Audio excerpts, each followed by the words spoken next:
एक परी, एक राक्षस और गांव वालों की कहानी। बहुत पुराने समय के एक छोटे से गांव में एक सुंदर और प्यारी सी परी रहती थी। वह अपने जादुई पंखों के साथ आसमान में उड़ती और गांव के बच्चों के साथ खेलती रहती। उसके पास भले ही जादुई चम्मच ना हो, लेकिन उसके दिल में प्यार और सदैवता की जादूगरी थी। गांव के सभी लोग उसे बहुत प्रेम करते थे और उसके साथ अच्छे संबंध बनाए रखने का प्रयास करते थे। एक दिन गांव के पास एक भयानक राक्षस आया। वह अत्यंत क्रूर और दयनीय था और लोगों को घबराकर अपनी डरावनी आदतों से परेशान कर रहा था। राक्षस आकर्षित होता था क्योंकि वह गांव के लोगों को डराकर मजे लेता था। परी ने राक्षस को देखा और उसके दुष्टता को देखकर गांव वालों के लिए चिंतित हुई।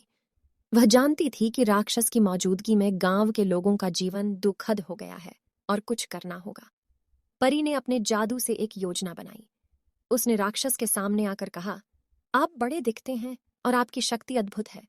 क्या आप एक चुनौती स्वीकार करेंगे? आपको देखकर लगता है कि आप सबसे ताकतवर हैं, लेकिन मैं आपकी ताकत का परीक्षण करना चाहती हूँ।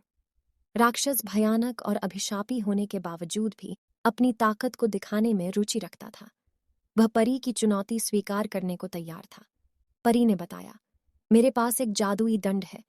आपको इस दंड के सामने खड़े होकर जो भी चाहिए वह पूरी हो जाएगा, लेकिन यह दंड न्यायपूर्वक और सच्चाई से उपयोग करना होगा।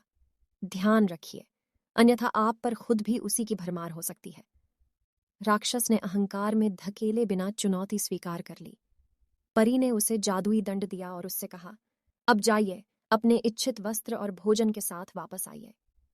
राक्षस अपनी भयानक रूप से दंड को लेकर गांव के बाहर चला गया। वह बड़े बड़े इमारतों को बनाने के लिए अच्छी शक्ति से काम करने लगा। उसने अपनी इच्छा अनुसार सुंदर से सुंदर भवनों को बना दिया और अपनी अधिक शक्ति का इस्तेमाल करके विशाल और महान कार्य संपादित किए। लोग अब राक्षस की शक्ति और प्रताड़ना से घबराए हुए थे। लेकिन बाद में जब राक्षस एक बार फिर से अपने दरबार में वापस आया, तो परी ने उससे पूछा, क्या आप अपने द्वारा किए गए कार्य से खुश हैं? राक्षस ने अपने बड़े बड़े इमारतों को देखते हुए कहा, हाँ, मैं खुश हूँ। इससे मेरी ताकत और बढ़ गई है। परी ने मुस्कुराते हुए कहा, ताकत और शक्ति से सच्ची खुशी नहीं मिलती। असली खुशी आत्मसम्मान, सदैवता और दया से प्राप्त होती है। आपने लोगों की शक्ति को चुराकर उन्हें अधीन बना दिया है, लेकिन आपको असली शक्ति और खुशी के रास्ते से भटका दिया है। राक्षस ने पहले तो विरोध किया, लेकिन फिर सोचा और एक आध्यात्मिक प्रक्रिया के द्वारा अपनी बुराइयों को अपने अंदर खोजा। उसे आत्मसम्मान, सदैवता और प्रेम का अनुभव हुआ। उसने गांव के लोगों से माफी मांगी और अपने दुष्ट स्वभाव को सुधारने का निर्णय लिया।